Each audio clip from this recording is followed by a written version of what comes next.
한 주간 안녕하셨습니까? 10월 2일 주일 예배 시작하도록 하겠습니다.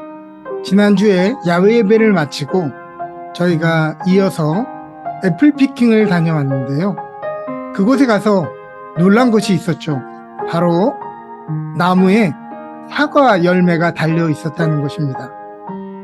이렇게 얘기하면 무슨 당연한 얘기를 하냐 이렇게 얘기할 수 있겠지만, 사과 나무가 사과 열매를 맺는 것이 당연한 것이라면 사람은 무엇을 맺는 것이 당연하겠냐는 것이죠. 사람은 하나님이 주신 모든 은혜에 대해 감사를 맺어낼 줄 알아야 합니다. 그러나 사과 나무에 사과 열매가 맺히는 것이 자연스러운 것처럼 우리의 삶에도 감사가 맺혀지는 것이 당연해야 할 텐데, 우리의 삶에는 이 감사가 맺히지 못할 때가 많기 때문이죠. 오늘 이 시간 다시 한번 우리의 삶에 맺혀져야 하는 이 감사가 제대로 맺혀지고 있는지 돌아보시기를 바랍니다. 감사로 또 기쁨으로 하나님께 추수의 기쁨을 올려드리는 감사의 절기 되었으면 좋겠습니다. 함께 기도합시다. 하나님은 온 만물이 열매를 맺어내는 이 소산의 시기에 우리의 삶도 풍성한 열매를 헤아려 봅니다. 팬데믹의 삶 속에서도 우리의 건강을 지켜주셨고, 외로움과 미래의 불안함 속에서도 한 번도 우리를 떠나지 않으시고, 어느 것 하나 주님의 손길이 안 미친 곳이 없음을 다시 한번 고백합니다. 오늘 이 시간, 지난 시간 하나님의 행하심을 기억해내는 모든 성도들 위해, 그것이 예전에 있었던 사건이 아니라 오늘에 살아갈 이유요, 내일을 살아갈 힘이 되게 하여 주시옵소서. 지금 드려지는 예배와 이 장막 위에 임하셔서 하나님의 살아계심을 경험하며 다시 한번 하나님의 생명 호흡이 회복되는 재창조의 역사가 일어나게 하여 주옵소서. 감사드리며 모든 말씀 예수 그리스도의 이름으로 기도합니다. 아멘.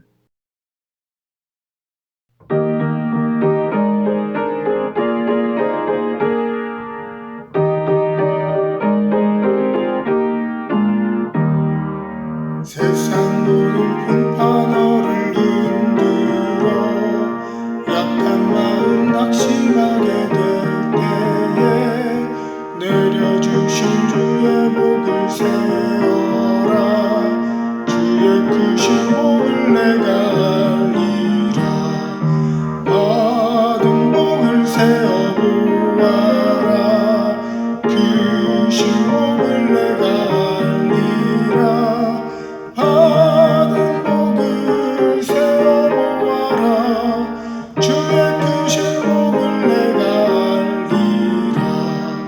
세상 근심 걱정 너를 누르고 십자가를 등에 지고 나갈 때 주가 내게 주신 복을 세어라.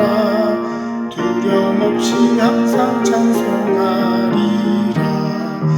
받은 복을 세어 보아라. 크신 복을 내가 알리라.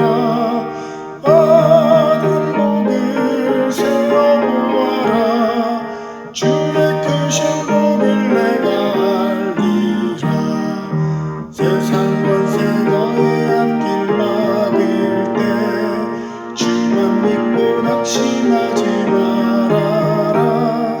전사들이 너를 보호하리니 염려 없이 너만 보고 나가라. 받은 복을 세어 보아라. 크신 복을 내가 알리라. 받은 복을 세어 보아라. 주의 크신 복을 내가 알리라.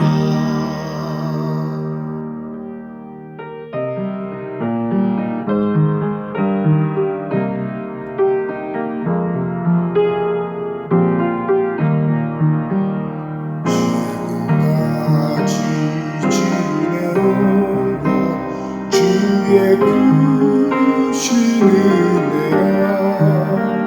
많이 없는 주의 사랑 어찌 이루말하랴.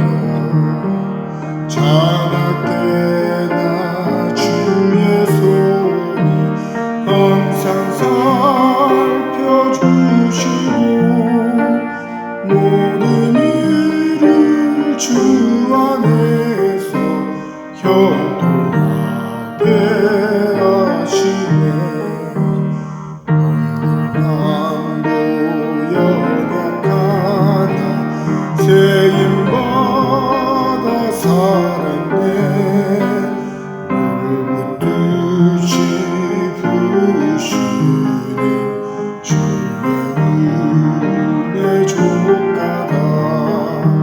사랑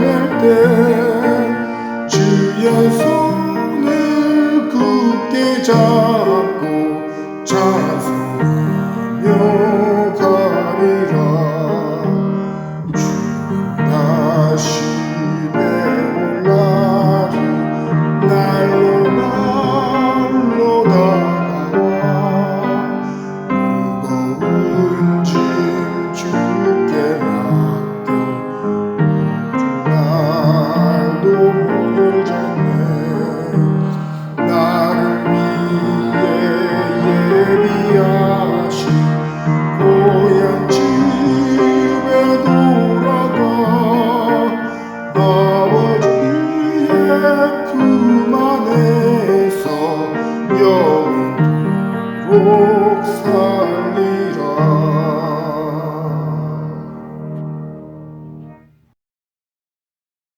사랑의 하나님 아버지 감사합니다.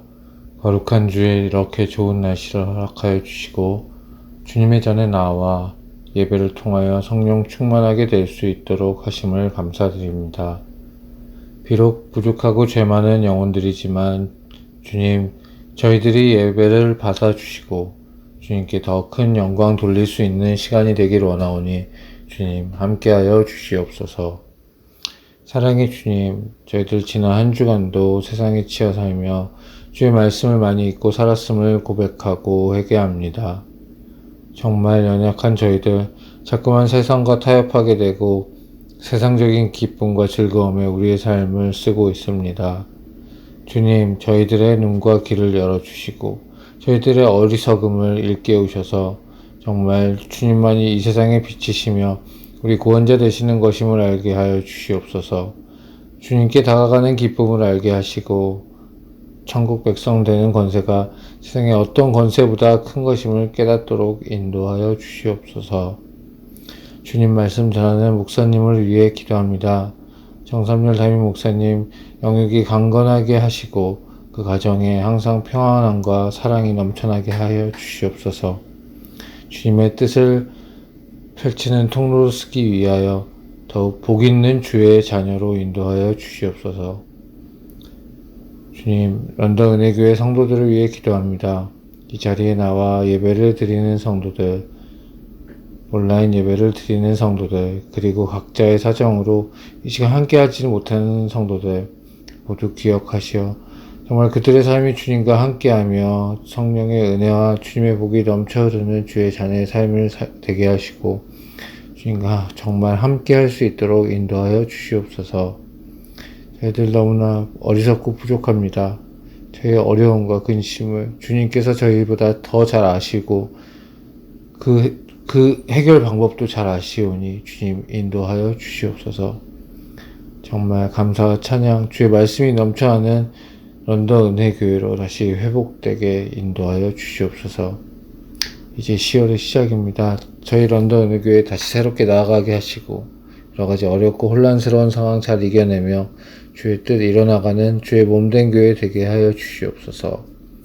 예배 가운데 주의 은혜와 사랑이 넘쳐나기를 원하며 거룩하신 주 예수 그리스도의 이름으로 간절히 기도합니다. 아멘.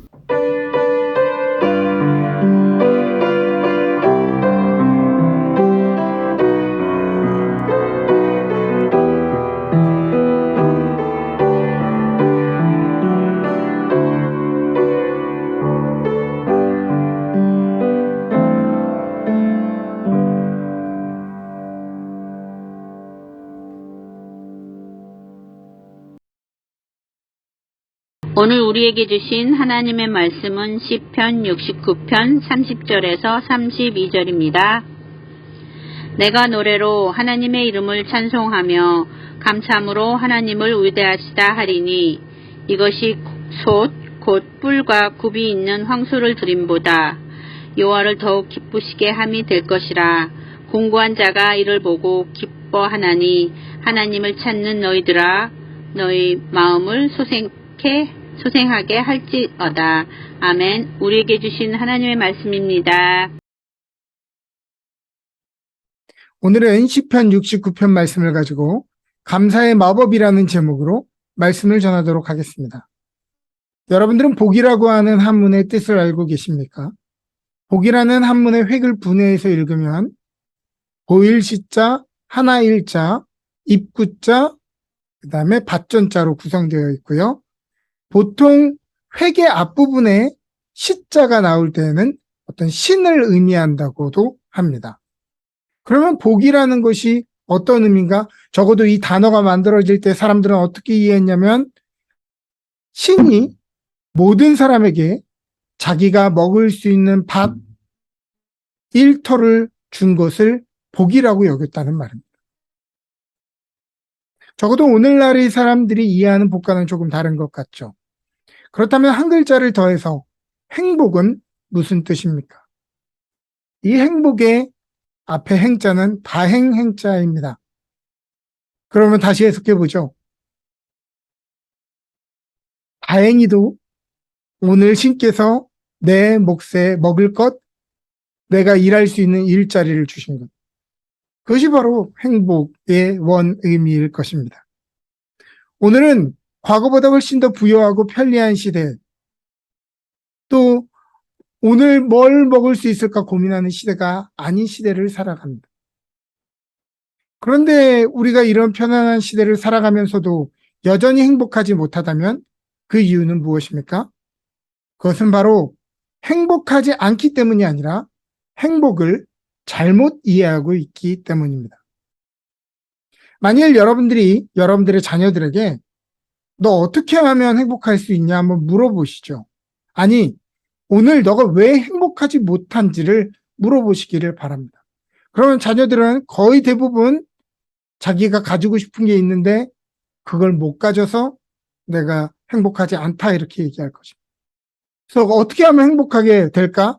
그러면 나도 친구들처럼 아이패드가 있으면, 최신 셀폰이 있으면, 또 최신 게임기가 있으면 내가 행복해질 거라고 이야기합니다.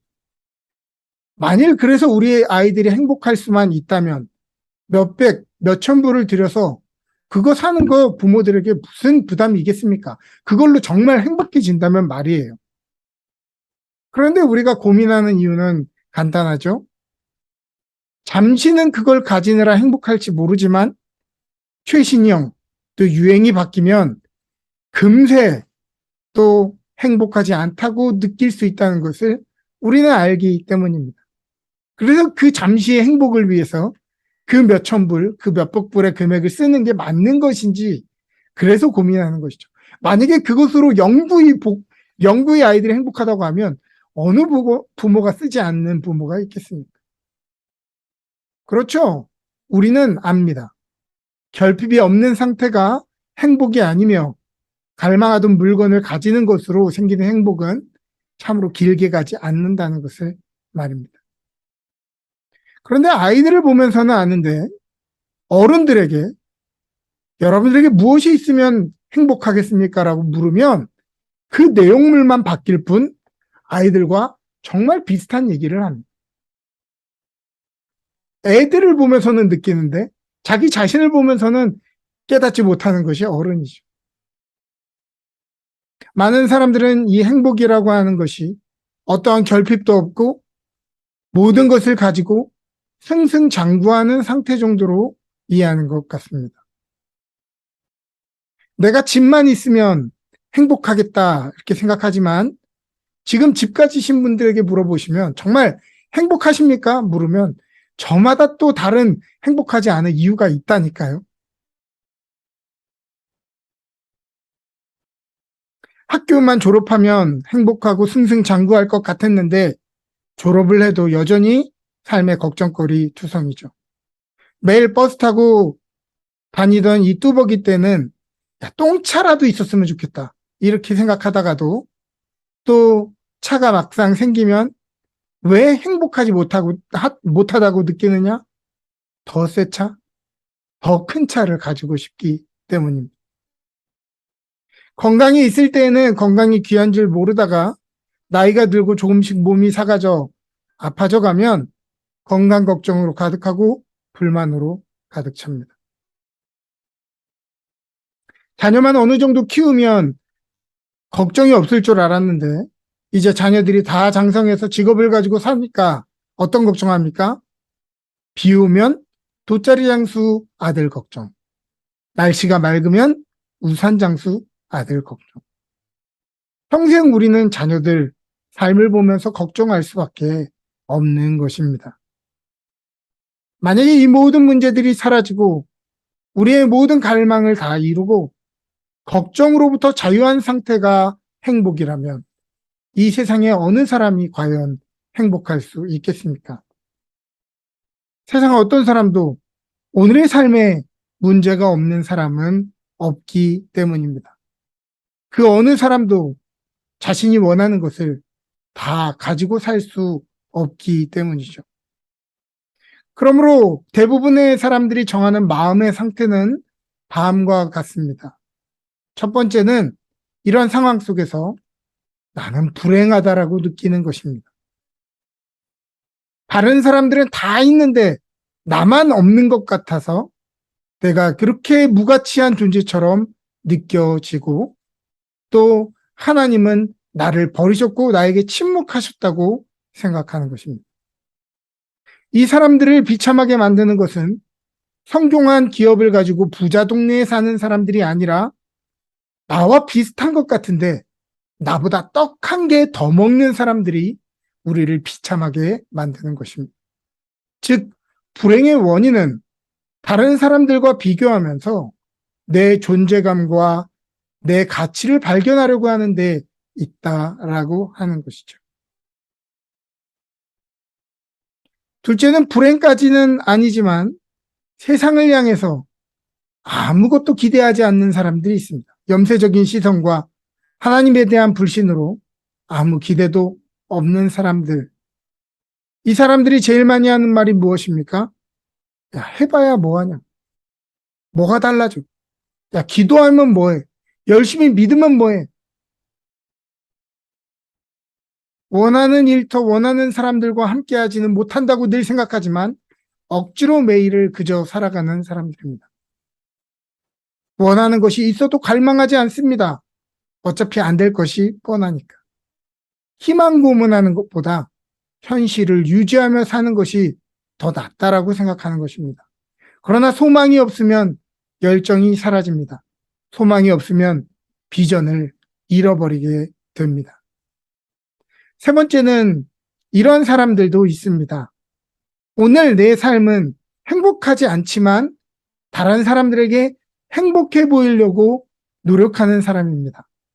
이것을 요즘 표현으로는 있어빌리티라고 표현한대요.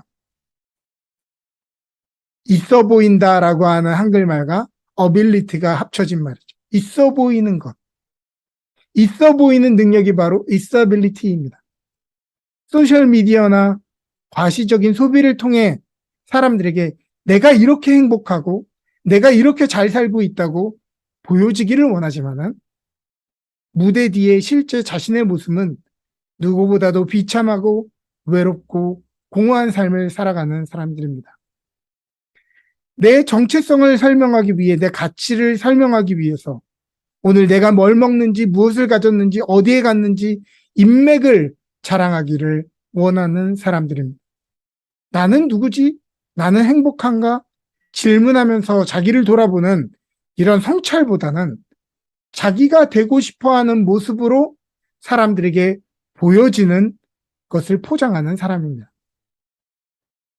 비싼 차를 몰지만 빛에 허덕이는 카푸어나 명품 이미테이션을 입고 나타나는 인플루언서의 모습들이 대표적인 예가 되겠죠.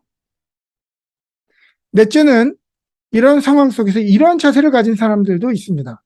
지금은 불행하지만 내가 노력으로 내 삶을 개선해 보이겠다. 지금 내가 이러고 살지만 내가 보란듯이 성공해서 행복하게 살아야지 다짐하는 것입니다. 지금 내가 풀떼기만 먹고 있지만 성공해서 고기 먹고 살아야지. 근데 요즘은 여러분 세상이 변해서 야채가 더 비싸졌죠? 말이 바뀌어야 됩니다. 오늘은 내가 고기만 먹고 있지만 내일은 야채도 쌓아놓고 먹어야지. 네. 이러한 생각들은 앞에의 것들보다는 훨씬 더 진취적으로 보이고 건강해 보입니다. 자기계발 도서나 성공에 대한 강연에 가면 이러한 교훈들이 가득하죠. 그러나 이것에도 맹점은 있습니다. 내가 정한 다음 단계로 가는 것이 행복이라고 생각하는 것인데요. 늘 우리의 삶에는 도달해야 할 다음 단계가 있기 때문입니다. 이러한 사람들은 자신들의 노력과 힘을 지나치게 믿은 나머지 다른 요소들에 대해서 감사와 겸손이 부족할 때가 많습니다. 그래서 내가 이렇게 공부해서 성공했다. 내가 이렇게 잘해서, 내가 이렇게 세상의 변화를 빨리 읽어서 운이 좋아서 성공했다. 이렇게 이야기하는 것입니다. 그러나 정말 성공한 사람들, 큰 성공을 이룬 사람들은 이상하게도 이런 성공담을 이야기하지 않죠. 다 하나같이 어떻게 얘기한다고 해요? 내가 운 좋게도 좋은 사람들을 만나서 귀인들을 만나서 내가 이때까지 올 수 있었습니다. 이렇게 얘기한다는 것입니다. 손흥민 같은 훌륭한 선수는 이렇게 골을 넣은 다음에 경기가 끝나고 어떻게 그런 멋진 골을 넣었습니까? 물어보면 운이 좋아서 넣습니다. 이렇게 표현하고 팀원들이 자기를 믿고 연결해 주어서 우연찮게 정말 럭키하게 골이 들어갔다고 표현하는 것이죠.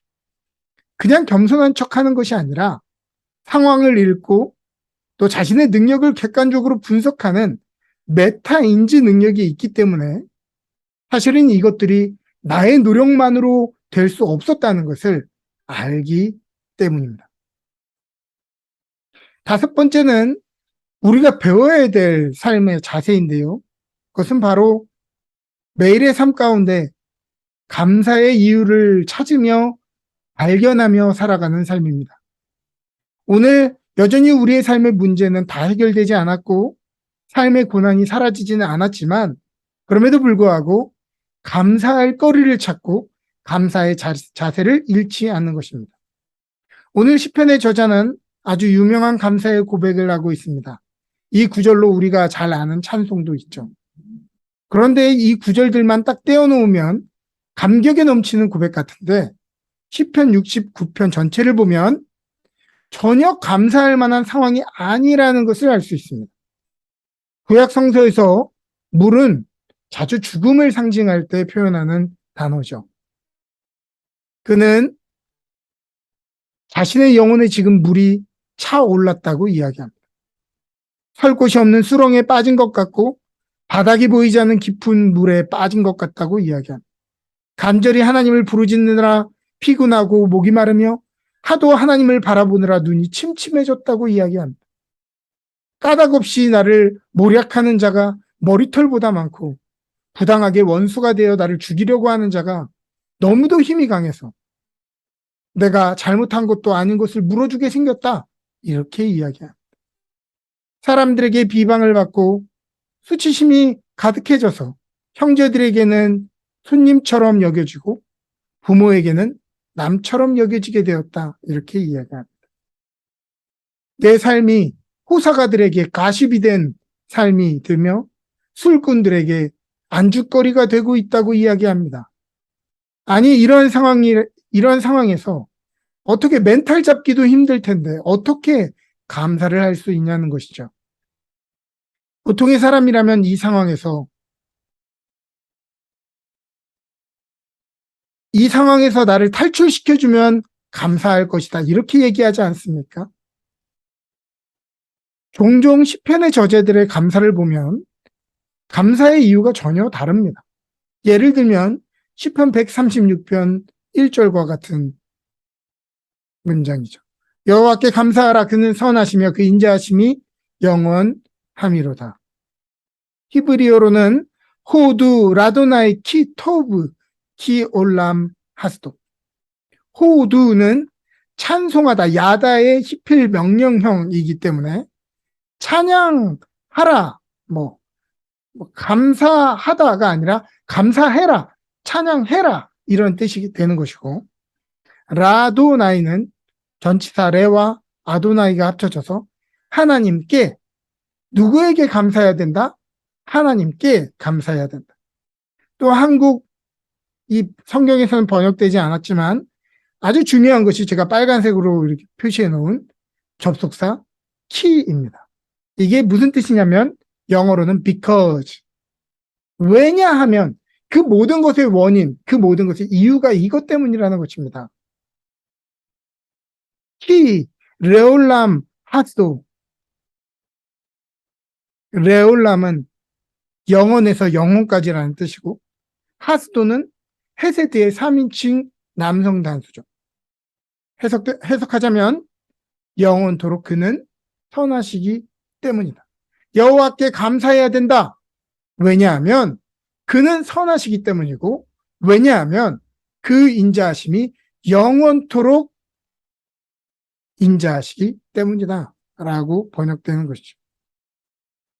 그러므로 감사는 우리의 감정이나 선택적인 마음의 상태가 아니라 하나님의 명령인 것입니다. 그 이유는 하나님은 좋으신 분이고 우리를 향하신 헤세드, 인자라고 번역되기도 하고 포기하지 않는 사랑이라고 번역되기도 하고 자비라고 번역되기도 하는 한 단어로 번역되지 않는 이 놀라운 사랑이 이 헤세드, 이 인자하심이 영원하시기 때문입니다.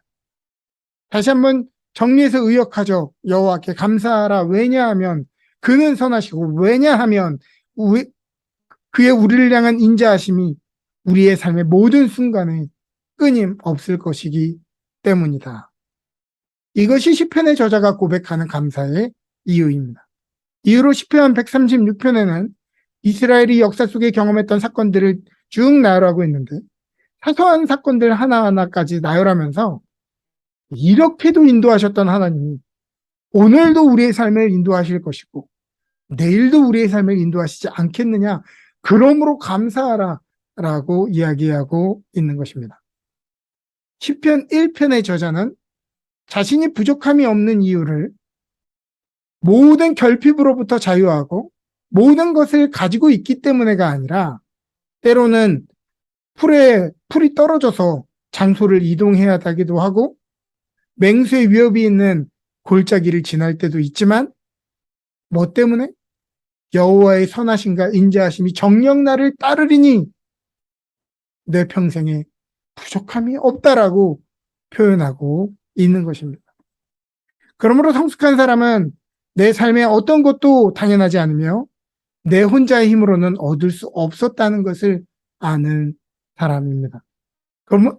그러나 그보다 더 위대한 사람은 세상에 당연한 것이 하나도 없을 뿐만이 아니라 이 모든 것이 하나님의 은혜였음을 알고 하나님께 부족함이 없는 감사와 찬양을 올려드리는 것이죠. 오늘 시편의 저자는 다음과 같이 이야기합니다. 내가 노래로 하나님의 이름을 찬송하며 감사함으로 하나님을 위대하시다 하리니 이것이 소 곧 뿔과 굽이 있는 황소를 드림보다 여호와를 더욱 기쁘시게 함이 될 것이라. 공부한 자가 이를 보고 기뻐하나니 하나님을 찾는 너희들아 너희 마음을 소생하게 할지어다. 하나님께 마땅한 감사와 찬송을 드리는 사람이 황소를 드림보다 훨씬 더 하나님의 마음을 기쁘시게 할 것이라는 것입니다. 이전에 나와 같은 공고함을 가졌던 사람들이 우리의 이 감사하는 모습을 보고 소망을 찾고 기쁨을 발견하기 때문에 하나님을 찾는 사람들은 오늘 다시금 우리의 마음을 소생시켜야 하는 것이. 사랑하는 여러분, 그러므로 오늘 우리의 마음을 감사로 소생시키기를 바랍니다. 사랑하는 여러분, 행복한 사람이 감사를 하는 것이 아니라 감사를 하는 사람이 행복한 사람입니다. 우리가 삶의 순간순간마다 행복하지 못한 것은 행복이 없기 때문이 아니라 그 어느 곳에든 행복이라고 하는 상자는 늘 있으나 그것을 열어줄 감사라는 열쇠를 사용하지 못하기 때문입니다. 감사는 오늘 눈물의 골짜기도 감격의 찬송으로 바꿔주고 가장 모호한 길 한복판에서도 오늘 걸어야 할 방향을 알게 해주기 때문이죠. 왜냐하면 감사의 이유가 상황에 있는 것이 아니라 우리와 영원토록 함께 하시는 하나님의 신실하심에 있기 때문입니다. 그러므로 느껴지는 대로 감사하지 말고 말씀을 따라 매 순간 마음의 모두를 결정할 때마다 감사의 명령을 따르시기를 바랍니다. 이 세상에 어느 것도 당연한 것은 없습니다. 나는 신발이 없다고 한탄했는데 거리에서 발이 없는 사람을 만났다 라고 얘기했던 데일 카네기의 유명한 말처럼 당연하지 않은 것을 얼마나 많이 가졌는지를 깨닫는지가 행복의 비결입니다. 오늘 우리의 삶은 내가 노력한 만큼 애쓴 만큼 누리고 있는 것이 아니라 사실은 말도 안 되는 것들을 덤으로 누리며 살아가고 있기 때문이죠. 그러므로 사람답다라고 하는 것은 이 모든 이치에 겸손할 줄 알아야 된다는 것입니다. 이제 추수감사절을 앞두고 있는 감사의 절기입니다. 이 기간이 감사의 절기라기보다는 이 시간을 통해 다시 한번 감사의 제목, 감사할 사람들을 떠올리며 사람다워질 수 있는 계기라는 것입니다. 그뿐 아니라 모든 것에 앞서서 하나님께 감사하며 우리의 삶이 얼마나 감사할 제목과 신비로 가득 차 있는지 발견하는 설레는 시간이 되기를 바랍니다. 오늘 본문의 말씀을 읽으며 다시 한번 말씀을 정리합니다.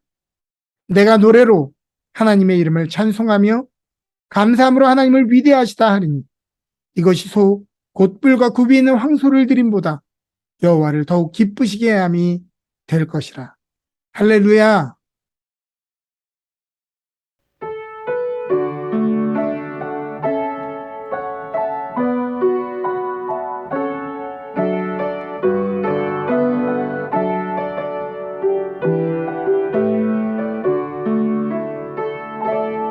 오늘 숨을 쉬는 것 감사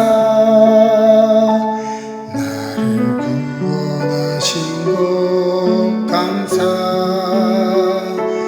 내 뜻대로 안 돼도 주가 인도하신 모든 것 감사 내게 주신 모든 것 감사 때론 가져가심도 감사 내게 고난 주셔서 주 뜻 알게 하신 것 모든 것 감사 주님 감사해요 주님 감사해요 내가 여기까지 온 것도 은혜입니다 주님 감사해요 주님 감사해요 나를 사랑하신 주 사랑 감사합니다.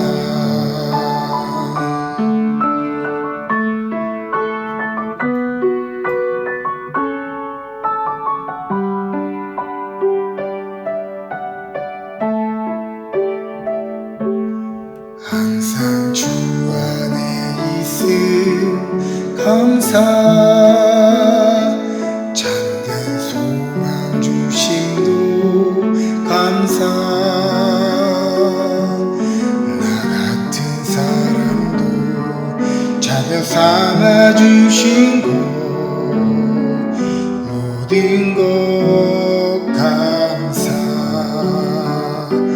주님 감사해요 주님 감사해요 내가 여기까지 온 것도 은혜입니다 주님 감사해요 주님 감사해요 나를 사랑하신 주 사랑 감사합니다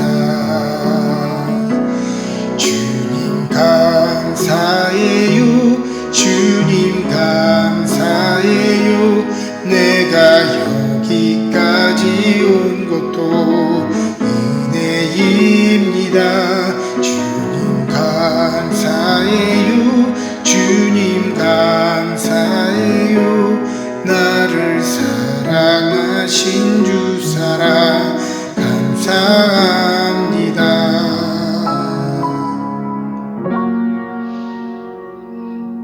나를 사랑하신 주 사랑 감사합니다.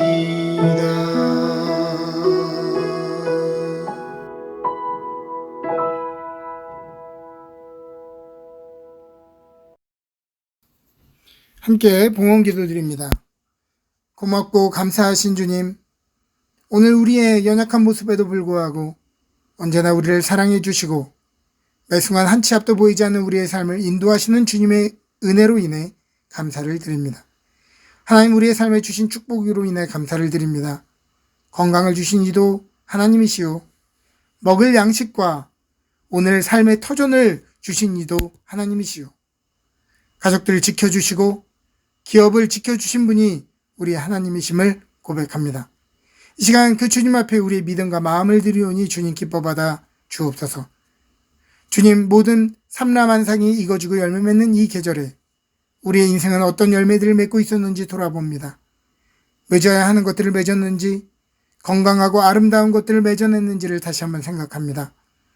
추수하는 농부가 그 과실을 가지고 주님께 영광을 돌리듯이 우리도 우리의 삶의 열매들을 가지고 하나님을 영화롭게 하는 자들 되게 하여 주옵소서.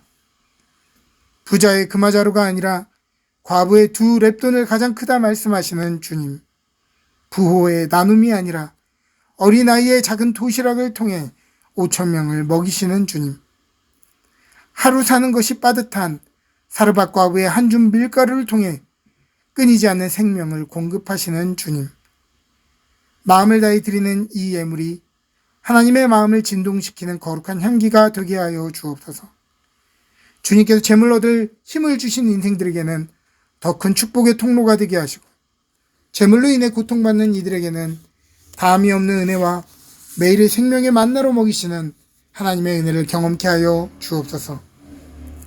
바야흐로 이 감사의 절기에 각 가정의 모임마다 허탄한 이야기와 다툼보다 감사의 이야기, 은혜의 이야기, 감동의 이야기들로 가득 차게 하시고, 모였을 때 감격스러운 기쁨의 예배가 드려지게 하여 주옵소서.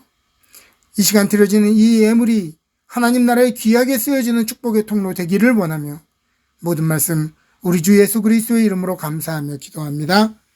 아멘. 지금은 우리 주 예수 그리스도의 놀라우신 은혜와 하나님 아버지의 지극하신 사랑하심과 성령님의 감화 감동 교통하시는 은혜가 매일의 삶 가운데 감사를 발견하며 감사를 행하는 주의 성도들 머리머리 위에, 그들의 기업과 가정 위에 지금부터 영원토록 함께 하시기를 간절히 축원하옵나이다. 아멘.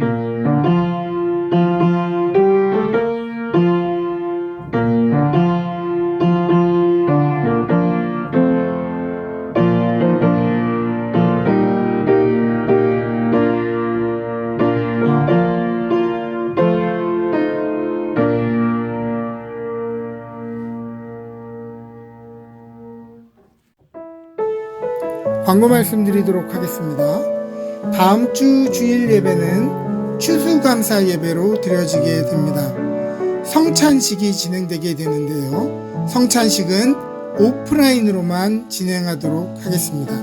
혹시나 예배에 참석하지 못하셨지만 성찬식을 참여하기를 원하시는 분은 저에게 얘기해 주시면 제가 따로 신방으로 방문하여서 성찬식을 진행해 드리도록 하겠습니다.